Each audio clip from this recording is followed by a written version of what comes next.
Welcome to the News9 Plus Show on the world's first news and current affairs OTT platform, News9 Plus. Here are the 9 stories that are making headlines. India's Supreme Court has upheld the central government's 2019 decision to abrogate Article 370 of the Constitution. Article 370 had conferred special status on the erstwhile state of Jammu and Kashmir. The 5-judge bench also instructed the Election Commission of India to hold elections in Jammu and Kashmir by September 2024.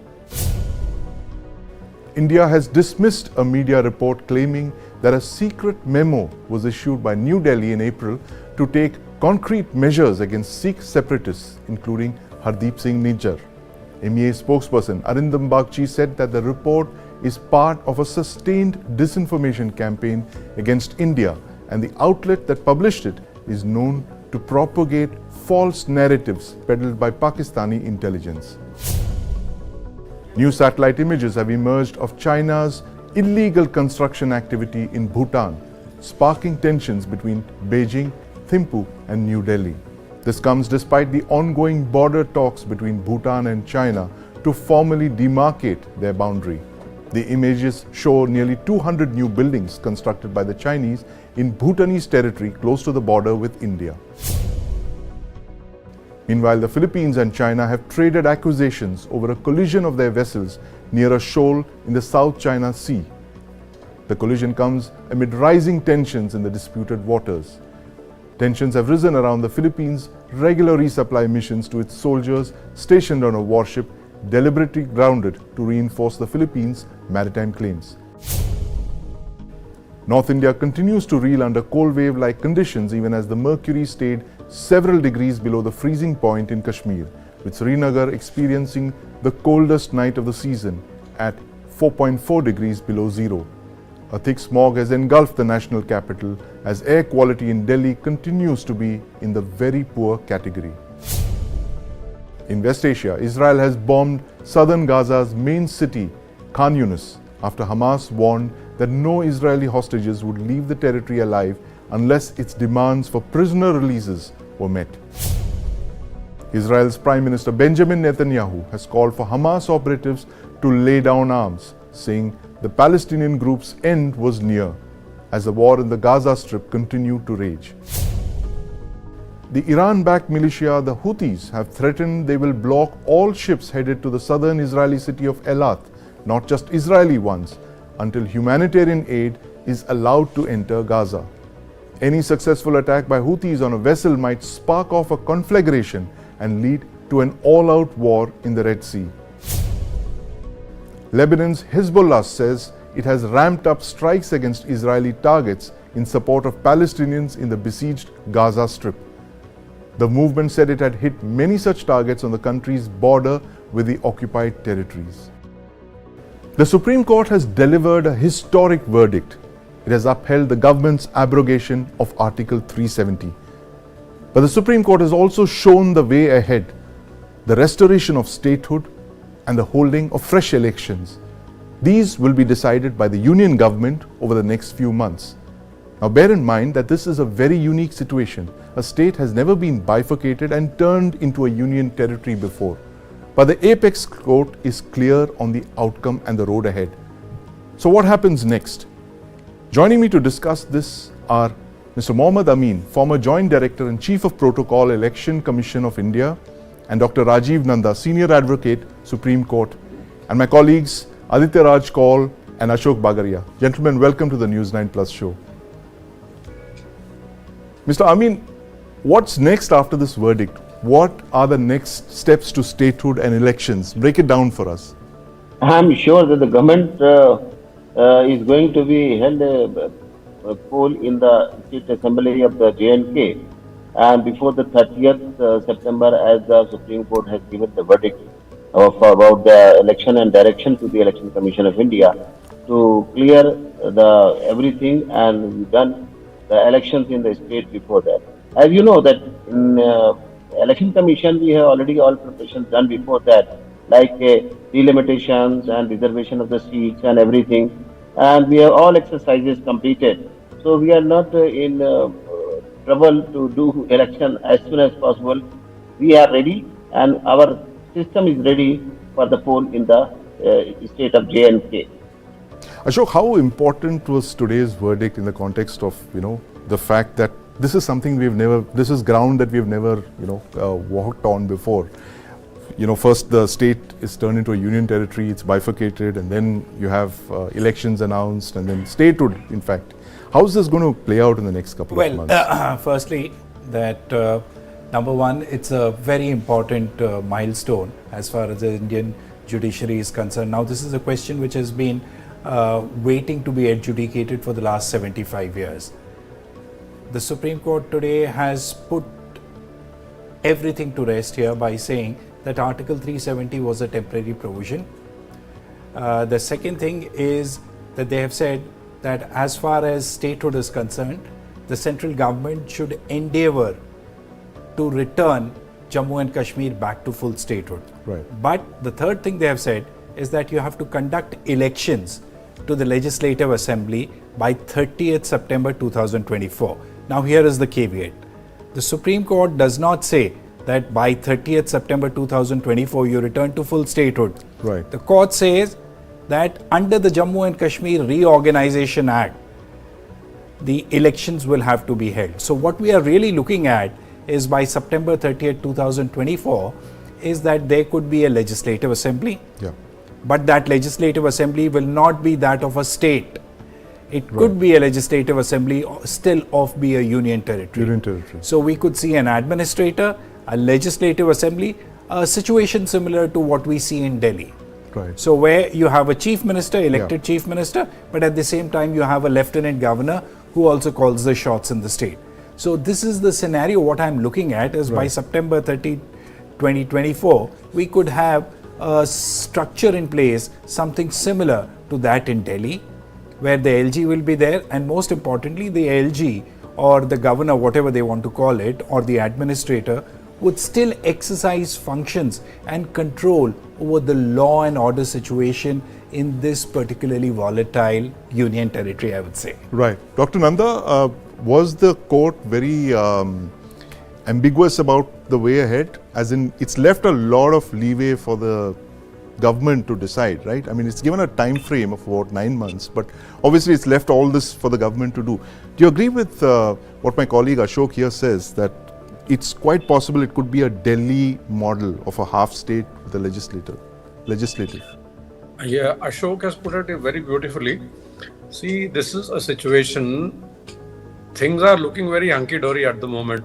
Right. Supreme Court has passed an order, hold elections by 30th September. Now, elections to what? To the UT or to the state assembly? Right. Yes, the state government will come, the central government or whatever deciding authority will be there.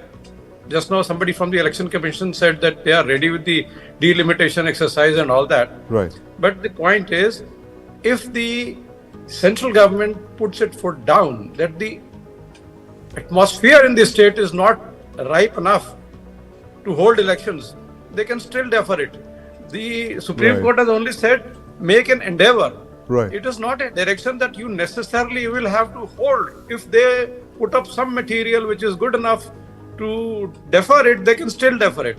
Right. And whether the elections will be held as Ashok has just said, whether to the Legislative Assembly of the state or the Legislative Assembly of the UT. So I have my big doubts that we'll have elections by September 24, even to UT. Right. This will continue, because otherwise, if the situation is ripe enough, the Home Minister at that point of time in 2019, when it was bifurcated into two parts, it was assured that this is a temporary phase, and as soon as possible, as soon as the normalcy returns, the full statehood will be granted. Right. I mean, nothing, I just visited last week also, I was there in Srinagar. Nothing is appearing on the face of it that the central government is interested in holding the elections there. Because otherwise, if they hold the elections, all the control is going to go away from them. Right. Aditya, you've had your, sorry, Dr. Nanda, I'm just going to get Aditya in on this point. You've had your ear on the ground on this, Aditya. You've tracking this, whether the state will hold elections or not, whether the government will actually hold elections or not. What are your sources telling you right now? Well, firstly, Sandeep, this is a historic verdict. Many had predicted that it could be some kind of a balancing act that the Supreme Court could do. Many expected, knowing the Chief Justice, D.Y. Chandrachud as well, that, he could strike it down. All kinds of rumors were doing the rounds. Yeah. But I'm glad, and I expected, and I said this earlier in the show as well, early morning before the verdict, that it would be something positive. The larger call, the larger national interest would be also kept in mind by the judiciary. And I'm glad that this is a verdict which is unanimous in nature. Right.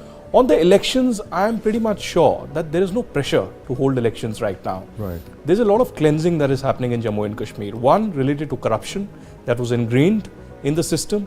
Second, to actually eradicate the jihadi mindset and the radicals from the system itself. That's why you see these orders every passing day of a lot of people in the government being fired for holding views that are against the country at different levels. So personally, I believe that the government could test waters when the general elections are held around April, May 2024, along with the rest of the country, and thereafter take a call whether the state elections can happen, the assembly elections, and how would that be facilitated, because that would require a huge security bandobast. But on the factor of statehood, again, I think elections is something still the government and the people would want at some stage. But I'm not sure or so sure about the statehood demand, because one of the major factors is law and order. And law and order has to be with center. I am of firm belief that one of the reasons that we had aggravated situation of violence in Jammu and Kashmir was, one, because of 370 and how it gave some kind of an intellectual support to the local politicians and separatists to further their agenda and keep people engaged and perhaps fooled into this dream of 370 and 35A and autonomy and self-independence.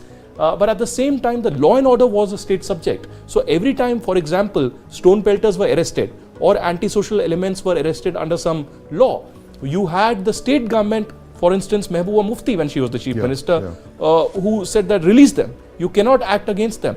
We had another dramatic case of Major Aditya, who had to fire at the antisocial elements when they almost were about to be lynched, and Mehbooba Mufti registered an FIR against the Indian Army, and that case went up to the Supreme Court of India. So there have been a lot of clashes in this regard, and law and order has to be with the center. So as of now, I think it's a very historic judgment, because not only has the judgment given a legal sanctity to Modi government's decision on 5th August 2019, but it has also given a clarity to the local politicians that there is no way out. 370 is something of the past. You need to look towards a future that does not involve 370, 35A autonomy or self-determination.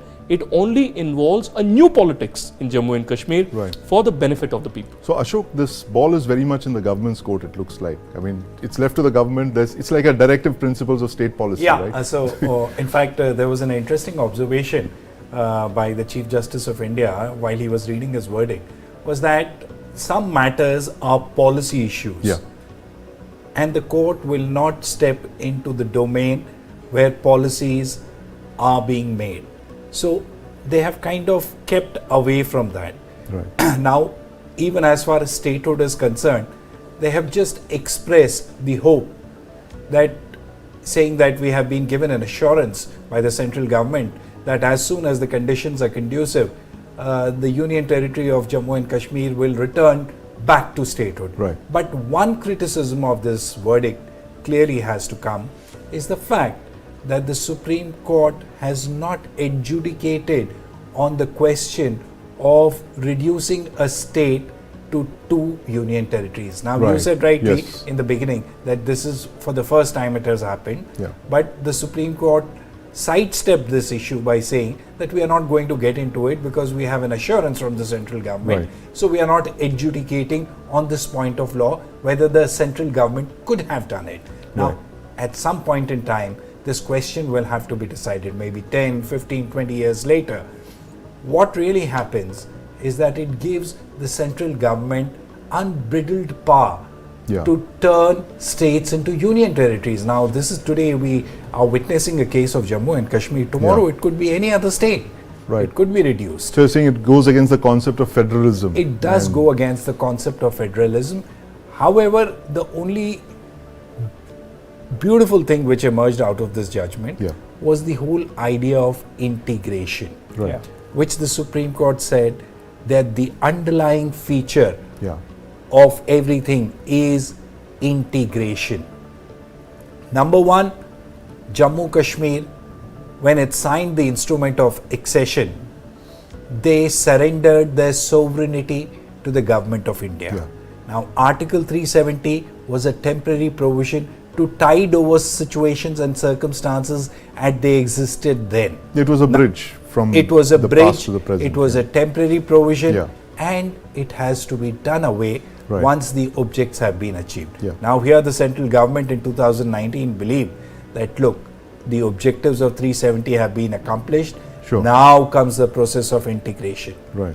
So, for the larger goal of integrating this territory, this controversial area, Right. the government of India took this decision, and today the Supreme Court has said we find nothing wrong Right. legally with what the central government has done.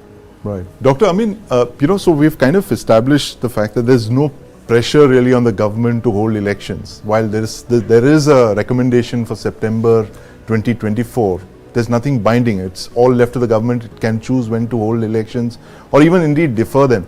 But is there anything that says that elections, is there a time limit for elections to be held in the normal course? I mean, bear in mind this is a very unique kind of set of circumstances. No, in case of Jammu and Kashmir, UT, the Ladakh is separate, Yeah. and JNK is separate now. Two UTs are there. So the Supreme Court has clear for the JNK only, and he has not included the Ladakh in that state. So we are not in a hurry as per the ordinance of the Government of India and passed by the Parliament. So its direction by the Government of India can give to the and agree with the selection and give the direction to the Election Commission. You can go ahead for the election poll. So in that case, we have to intervene. Otherwise, till date, we have not received any communication for the Election Commission to go for the election. So just we can, and in case of the elections, we are Election Commission is always going to the state and see the situation, and always briefing done by the Chief Secretary and the Home Secretary and other officials to see the situation of the state. The election could be conducted or not. So our side and Election Commission side is everything clear for the election, but they are waiting for the government side to go through from the Ministry of Home Affairs or the Government of India. Otherwise, everything is okay. We can go for the elections, but we have to wait for the government orders from the state side and the central side both. Right. Dr. Nanda, what are the other big issues that today's verdict really throws up? Is there something that's going to hold good, be cited in the future as well? What are the big takeaways from today's judgment, according to you? Sovereignty, there cannot be two different sovereignty concepts. Right. Sovereignty of India is the first and the last. What the Supreme Court has said, that there cannot be a separate sovereignty of the state of Jammu and Kashmir. Right. Once the instrument of accession has been signed, it is total surrender of their own sovereignty, so-called sovereignty, to the government of India. But now they are part of it. And this is first part of it, which will be cited always, like Keshwanand Bharti's case. Yes. That basic structure and all that. Right.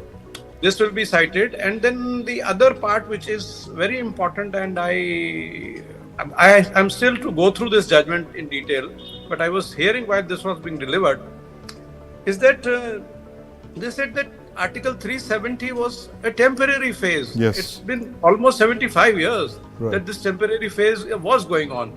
This is a very important observation.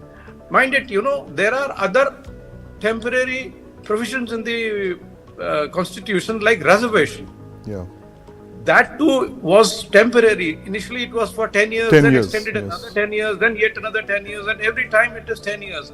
God knows when the end is going to come and something is going to be done, because this government is doing very good job about selecting these temporary provisions and then trying to address the issues as far as possible. Right. This was perhaps the first one, and Supreme Court has agreed with them that temporary is temporary. It cannot be permanent. It is irrespective whether there is this Constituent Assembly or not.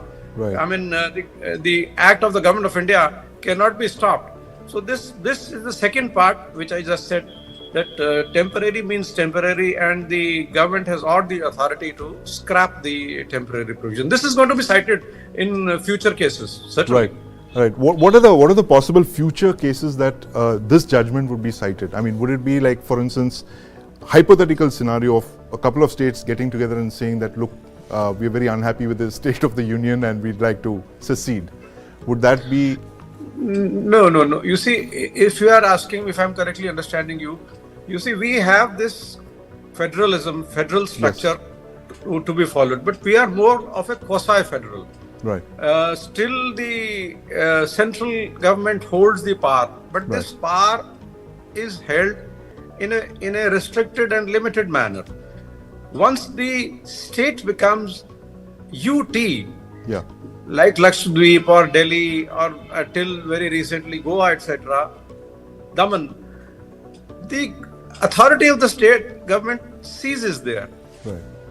It is immaterial what kind of legislative assembly you have and whatever name you are happy to give it. Like in Delhi, you see that the fights are going every day to Supreme Court for decision of even appointment of the Chief Secretary. So the same kind of things are going to be raised if the central government is not going to return the statehood to the Jammu and Kashmir in the near future. There are going to be protests. There are going to be future litigation for implementing that assurance and saying that things have returned to normalcy almost. No, it cannot be. Whatever was temporary at that point of time is still temporary provision of making it a UT. Please return the normalcy, return the statehood. These are the possible things which will certainly, and as I just said, I am not sure that that the elections will be held by September 2024. A lot is going to depend on the Lok Sabha elections. Yes. The government is going to take the call at that point of time. And because these holding elections and for returning to the statehood, these are the possible litigations which will arise now, which I expect that should be rising. Aditya, in fact, there was another very interesting point that was made by Justice Kaul, where he recommended the creation of a Truth and Reconciliation Commission, like the one in South Africa. How significant is that observation, and what are the chances that the government could actually set something up like this? It's been discussed in the past. Well, Sandeep, it's massive. Honestly, I, in my previous avatar as a student activist, back in 18 years ago, had been campaigning for a Truth and Reconciliation Commission as a Kashmiri, because particularly the Kashmiri Pandit community has suffered a lot. And in these last 30 to 35 years, the cases have not been investigated. In a lot of instances, FIRs have not been registered. So the community has been demanding that, we need to know the truth. Even if justice cannot be delivered 35 years later, at least form a commission which at least listens to us, and there's a historical record of what happened to us, and give it a term. It could be ethnic cleansing, it could be genocide, it could be merely forced exodus. So one part is the Kashmiri Hindu community. Second is, let's not forget, a lot of Muslims have also died in this entire process, where anybody who is seen as an Indian in Kashmir, who is seen with the Indian army or with the Indian Constitutional Parliament, is targeted by terrorists. Then the Sikh community, which has met a lot of massacres, the Chatti Singh Pura, etc. So a lot of people combined in Jammu and Kashmir have suffered. And Justice Sanjay Krishan Kaul himself is a Kashmiri.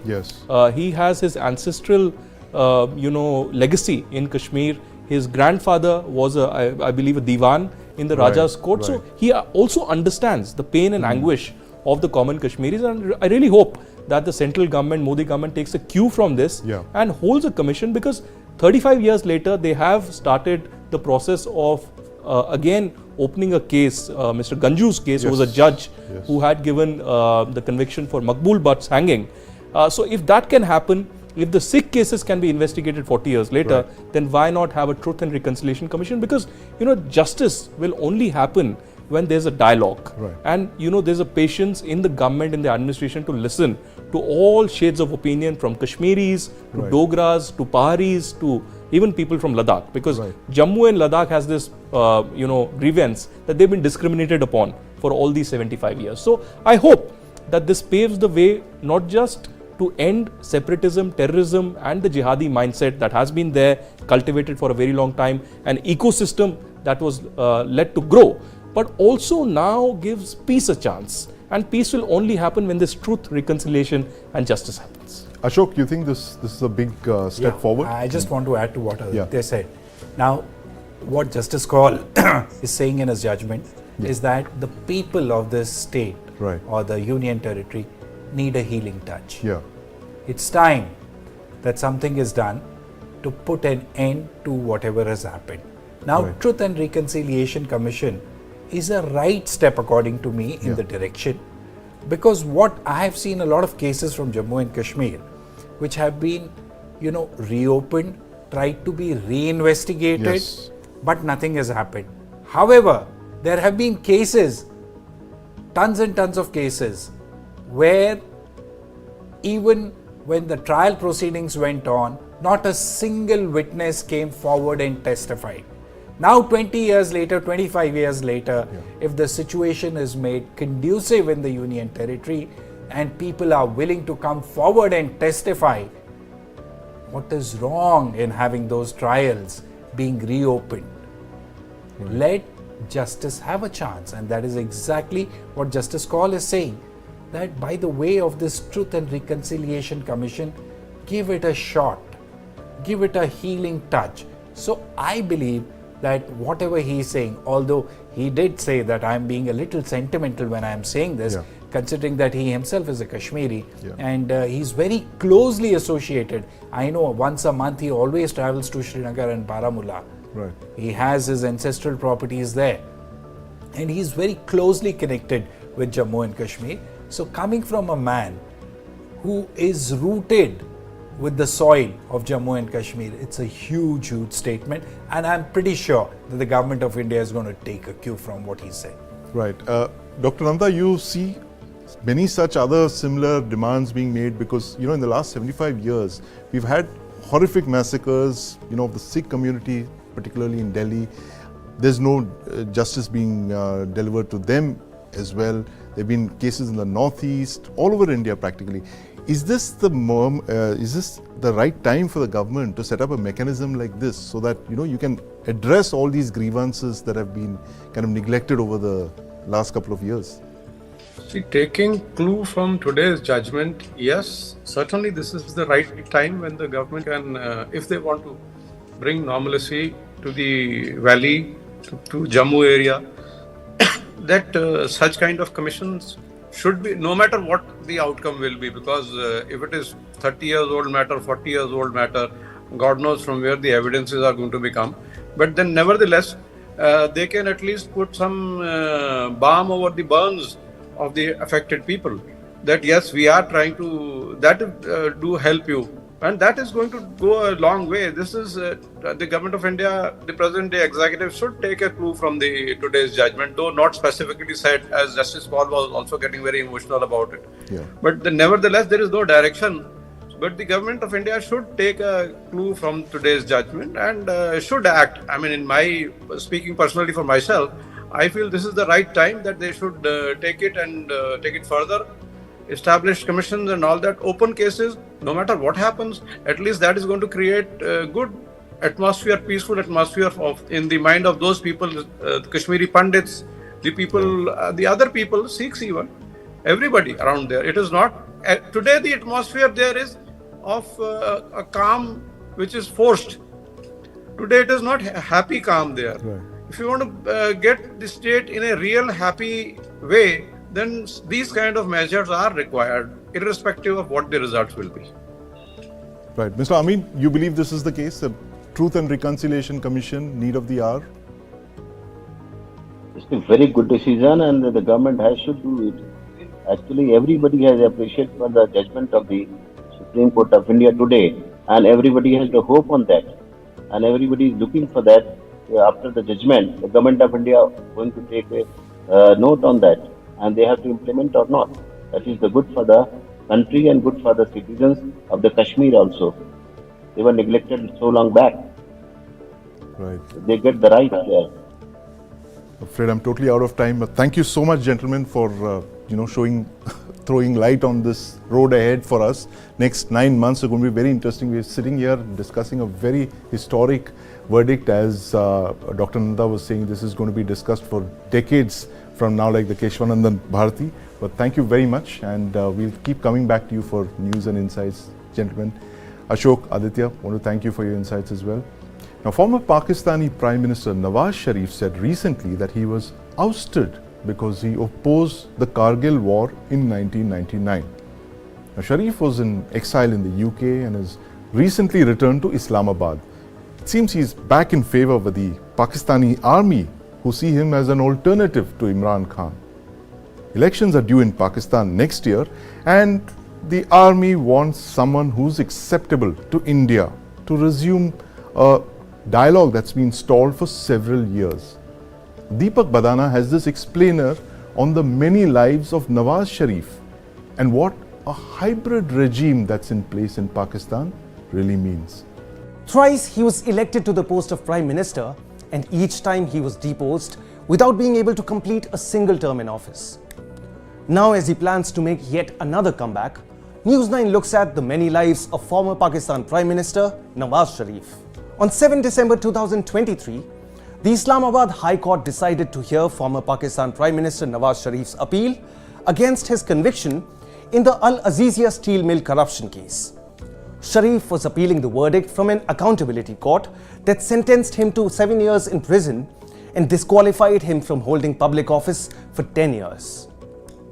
This comes just 1 month after the former Prime Minister returned from exile. Hailing from a Kashmiri Bhat Muslim family with interests in the steel and sugar trade, Nawaz Sharif was born on December 25, 1949 in Lahore. Sharif entered politics in the 1980s, aligning himself with the military regime of General Zia-ul Haq and becoming the Chief Minister of Punjab in 1985. He then became the Prime Minister of Pakistan for the first time in 1990, leading the Islami Jamhuri Ittihad coalition. This tenure was characterized by economic reforms, but also clashes with the Pakistan Army and then President of Pakistan, Ghulam Ishaq Khan, who eventually dissolved Sharif's government. Sharif next became Prime Minister in 1997. His second term in office saw Pakistan successfully test a nuclear device in 1998. Sharif also welcomed the Indian Prime Minister Atal Bihari Vajpayee on his historic visit to Pakistan. The overture was, however, derailed by the Kargil conflict, and Sharif was deposed yet again when he tried to dismiss the Pakistan Army Chief General Pervez Musharraf.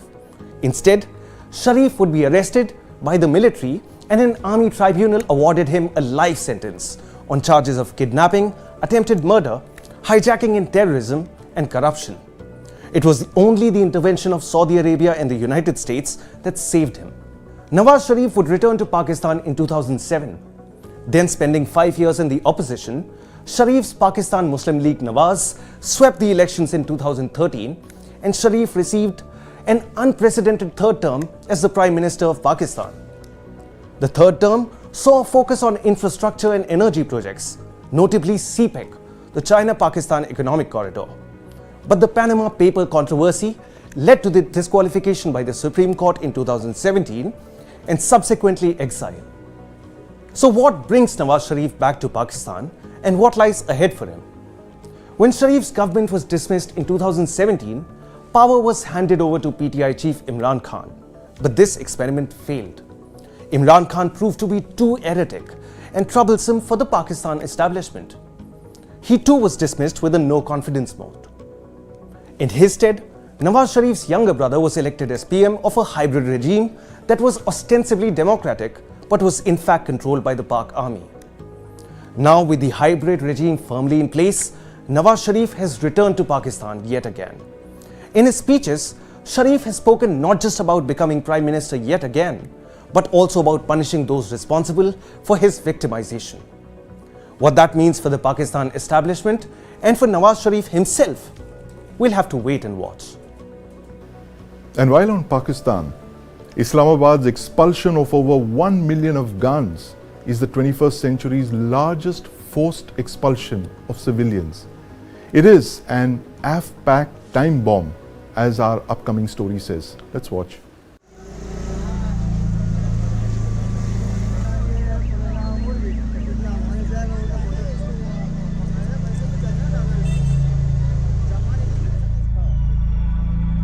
Pakistan में बदअमनी फैलाने में एक बड़ा किरदार गैर कानूनी तारीक वतन का है। इसलिए रियासत पाकिस्तान ने इन अफराद को 1 नवंबर से वापस अपने ममालिक में भेजने का फैसला किया। They are doing this out of desperation. In fact, far from it, they're going to swell the ranks of the TTP. It is a self-destructive policy which I don't think they know what they're doing, or they know what they're doing and they're doing it still as a sort of stopgap measure. We'll create this problem for you. This problem is going to create unrest in Afghanistan. Your government will be destabilized. So either you give in to what we want, otherwise we will take these kind of actions against you. That's what's happening. Pakistan now claims the policy came after efforts to exert pressure on Kabul in order to rein in the Tehreek-e-Taliban Pakistan.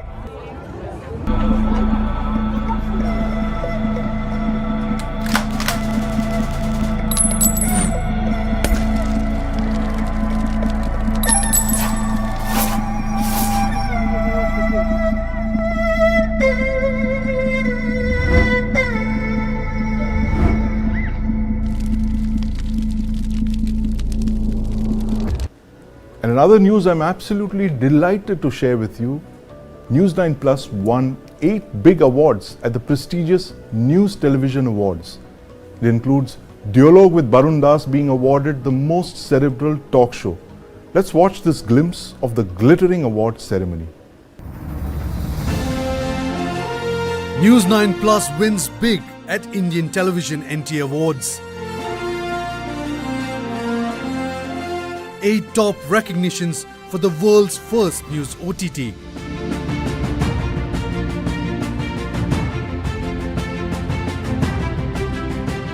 Special documentaries covering all genres of news coverage. Dialogue with Barun Das is the editorial choice for most cerebral talk show. Accolades for the overall packaging of the OTT platform. Redefining storytelling with incisive news analysis. News Television Awards affirm numero uno status of News9 Plus. December 16th is the 52nd anniversary of the liberation of Bangladesh. Our special series, Nerves of Steel, captures the war that altered the history and geography of South Asia.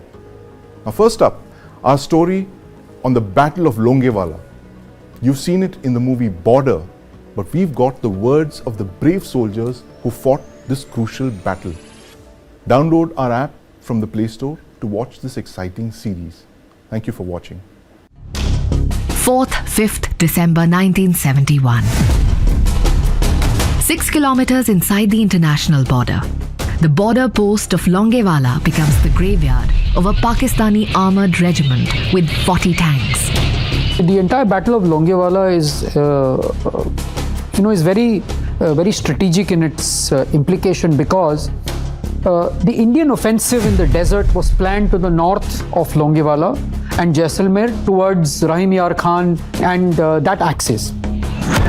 India's 12th Division did not anticipate a Pakistani attack on the post of Longewala, but the Longewala post was part of the southern flank of 12th Division. It was just one company of 23 Punjab that was deployed in, at a company level. And if you look at it, Jaisalmer Air Base had only 4 hunters at that particular time. So actually, the operation was a well-planned surprise hook by the Pakistanis. GHQ, Pakistan Army, gave very clear directions to GOC, Pakistani Army, not to let Indian Army come anywhere near Rahim Khan, to keep them away from Rahim, to ensure that Pakistan GOC planned to attack Longewala. Otherwise, we had not planned to fight any defensive battle in our area. It was the intervening night of 4th to 5th December when Colonel Dharamveer, then a young lieutenant, hears a noise in the distance. On probing further, he can't believe his eyes and immediately reported to Major Kuldeep Singh Chandpuri. This part of the troops, under Captain Darwir, 20 men, they were sitting and watching. They started hearing the sound of tanks in the evening around 7:45, 8 o'clock. It was after the last night. When they heard the sound, that is the time when some tanks were moving from Asutar to Ramgarh, then to Kishangarh for carrying out the offensive. Now, Major Chandpuri, he heard the tank knives on this side. Dharamveer told them to Chandpuri that tanks are being heard from that side also. So it was under confusion for some time. After another 1 hour or so, Dharamveer heard some more tanks. Some sound started growing louder and louder. Say about 12 o'clock, 11:30, 12, the tanks have started crossing the border. So Dharamveer confirmed it to Major Chandpuri. He says the tanks are crossing the border. That is the time when whole division, brigade headquarters and the battalion, they had become alert. Around 1:30 or so, they crossed the border and they stopped. Now that is the time that things started becoming a little doubtful. Why they have halted? Are they coming? Are they going back? That is about 2:15 or so. 3 medium RT shells landed in the post from behind.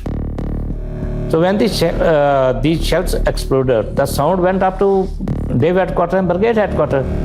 That is the time people started asking, who has fired? Where the shells have landed? That is the time when it was certain that Longewala is under attack. Major Chandpuri decides to stay put and orders anti-tank mines to be laid around their post to stall the enemy's advance. Rifle company at Longewala, commanded by Major Kuldeep Singh Chandpuri, was told to stick it out, stay there the night, and hold that post till the last. And they stuck it out. He had some mines with him. He told him to just throw at random in front of the post. At least it may cause some delay to the tanks. Under enemy attack, Major Chandpuri's company of over 100 soldiers are surrounded on all sides. His tactful deployment makes it impossible for the Pakistanis to move ahead.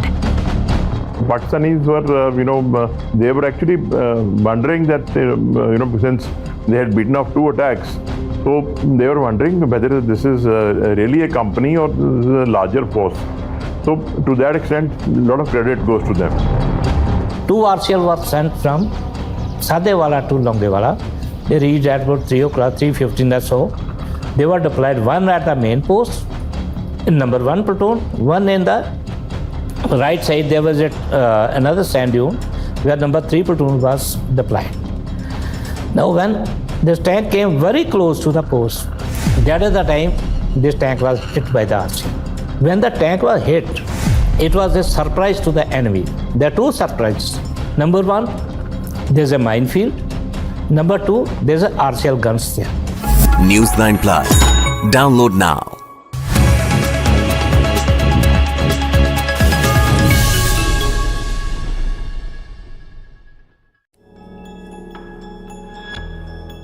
Since the last 2 years, Khalistani terror groups are threatening Indian diplomats in Canada, US, UK and Australia. Investigations of these threats led us to the first ever abduction and killing of an Indian diplomat, Ravindra Matre, in UK's Birmingham in 1984. Our months-long investigation finally led us to the murderer of Ravindra Matre, who has been hiding in Pakistan-occupied Kashmir for the last 40 years. Watch our exclusive documentary, Murder of an Indian Diplomat, where we reveal the man who killed Ravindra Matre.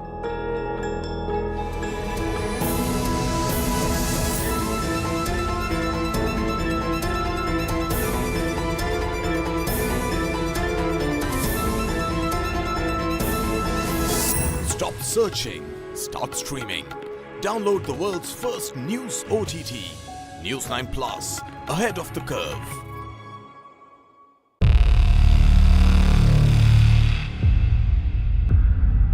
वर्ष 2070 तक Bharat net zero का लक्ष्य हासिल करेगा।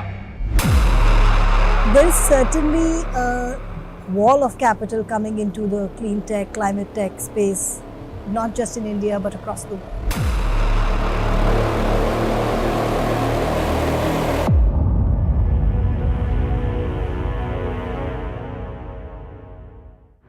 This and more, streaming on world's first news OTT, News9 Plus. Download now. It was my 14th birthday. On birthday, daughter waits Home missing father. He was carrying a cake for his daughter. 49-year-old Birmingham-based Indian diplomat vanishes. He was grabbed and bundled into a car by 4 assailants. KLA claims responsibility for Kashmiri separatists. Maqbool Bhatt's release. Goli maro, aur phek do. And within 3 days, they shot him dead. Abducted diplomat. Found murdered in Leicestershire. I said, who ordered to kill him? To me, he said, yes, I ordered it. And he never came home.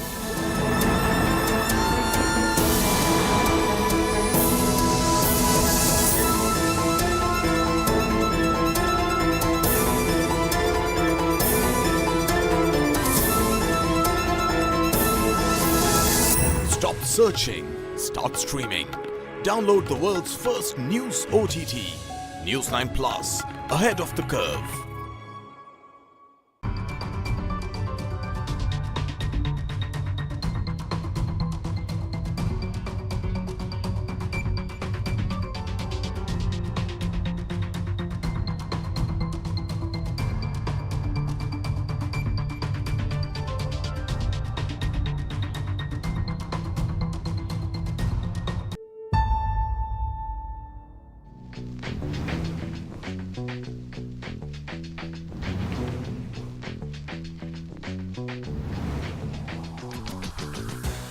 Some of the policies that Prime Minister Modi's brought in is attracting investors to India. Our growth story has been bought by all investors. What would run in India's favor is this is a country which for 20-30 years the economy and the stock market have delivered performance which has not been matched by any other EM. It's important to recognize the steps that we have made and also recognize that these policy steps will bring results.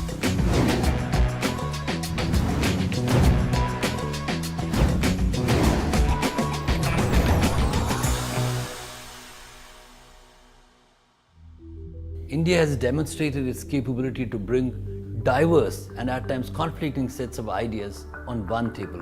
G20 is proof of that.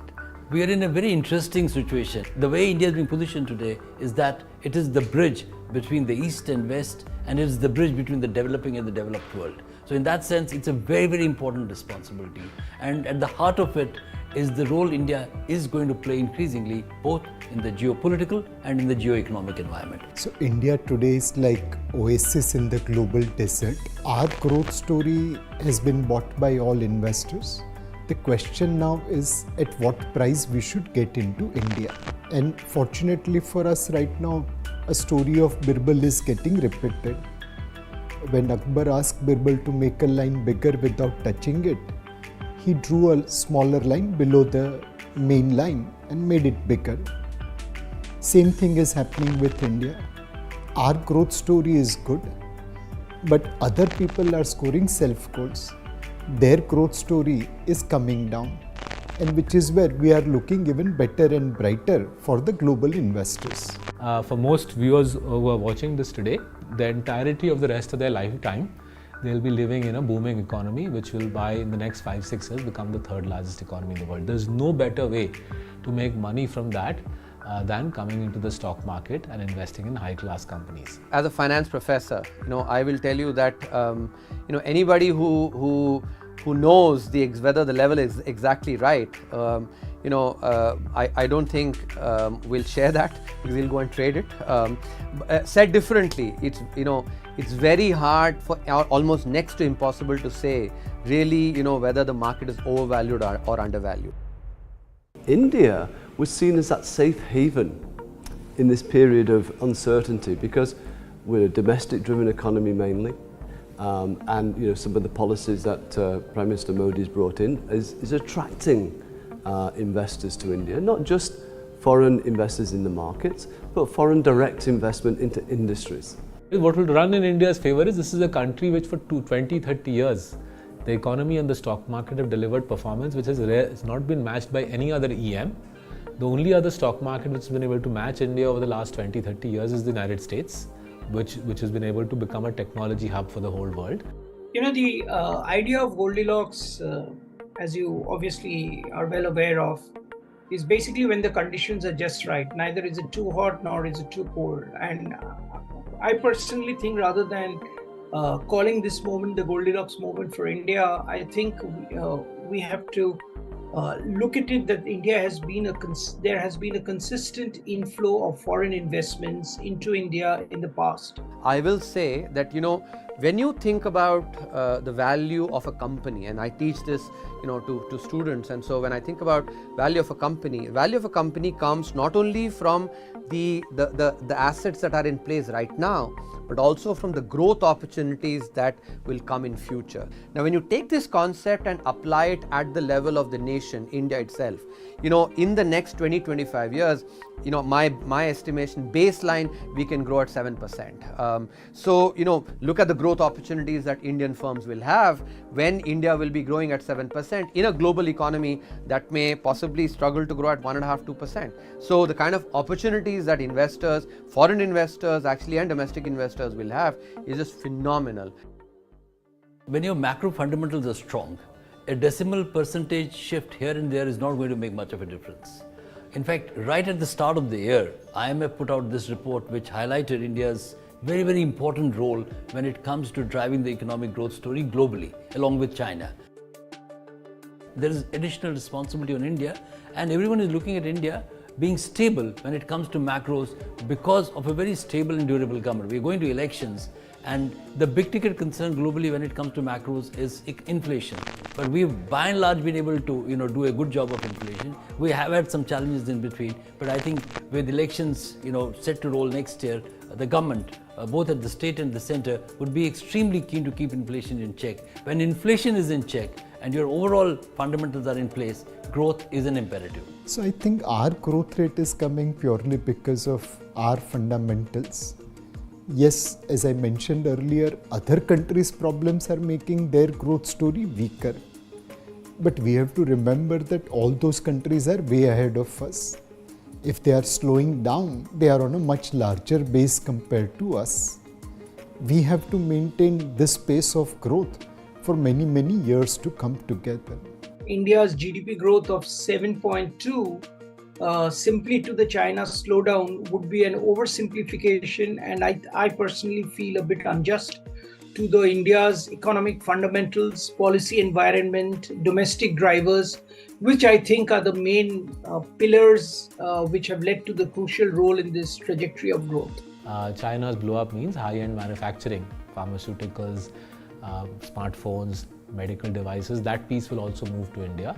If you have a country of 100-200 million hardworking, smart people doing the whole world's work, the future looks reasonably bright in India. A lot of people argue, well, it's because no one likes China at the moment, so you're getting those flows. I don't think it's to do with that. I think it's more to do with India's own potential and the earnings growth that we're going to see going forward. India was the only country, and having been there in the Ministry of Finance, actually I can share with with authority on this, that India was the only country that identified very early that COVID is going to be a supply side shock as well. And India therefore implemented policy that was sui generis, unique in a balance of demand and supply side measures. Because of sagacious policy and a very good understanding of what the shock was and policy that was tailored to that, India has actually now delivered this growth with strong macroeconomic fundamentals. We have identified high inflation as a major risk to macroeconomic stability and sustainable growth. I think from the days of double-digit inflation, we have now moved to mid-single digit. We should aim to bringing it down to low single digit. If you look at the Reserve Bank, I think they've been responded well. It's a good combination of actually credit should go, a large part to the government and also to the Reserve Bank for what has happened on inflation. What's happening with Russia and Ukraine and Israel and Hamas? Inflation was a global problem and it pushed prices higher all over the world. In fact, in 18 out of last 22 months, Indian inflation is lower than American inflation, which had never ever happened before. It hasn't had an impact on the oil price as of now, unless things escalate more towards the Middle East. Then you can say that it hasn't had an impact on oil prices as such. Obviously, with the Russia-Ukraine, had more in terms of the food supply, in terms of wheat, and that pushed prices up. But that's something which played into food inflation. We have encouraged global investment.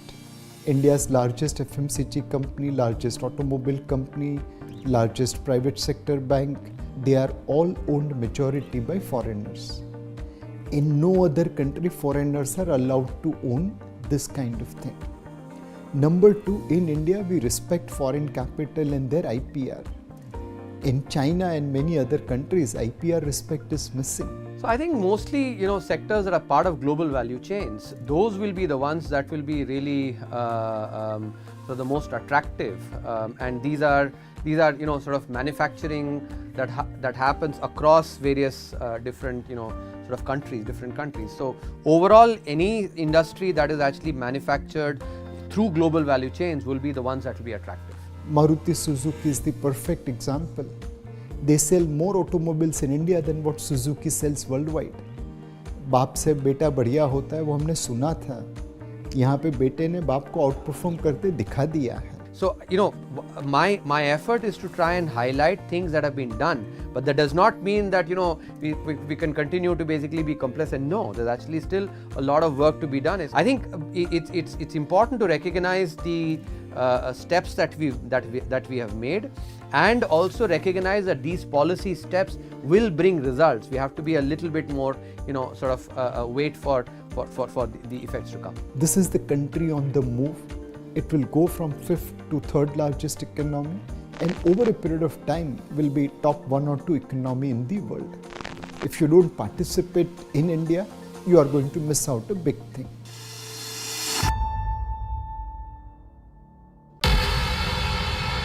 Pakistani spy agency ISI's sinister plan to target India. Training women to honey trap top civil and military officials. Counter honey trapping ops initiated by India. But gullible victims still caught in the web. Top military intelligence experts break down the web of deception. Colonel Hani Bakshi explains the phenomena of honey trap. जहाँ पे भी आपको उनको लगेगा कि there is a person who is susceptible to women, who's making a lot of women friends on the social media. That is where they will make a spoof account and then start luring the person. Colonel Pavitram Rajan decodes the psyche of the victim and the predator. But when you go up the chain, no one enforces it to people at the top. That disciplinary regime and the security regime is not enforced at the top. And they usually have a public profile where it is much more easier to approach that person. A News9 special on how modern technology has added teeth to the ancient spying tactic. Our story takes you inside Pakistan's honey trap machine.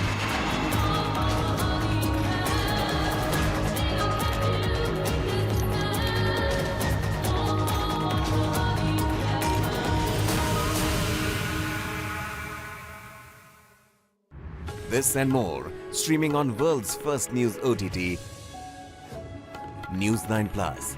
Download now. China won't let us rest easy on our borders, but they will keep flooding our markets. What does Xi Jinping really want? I think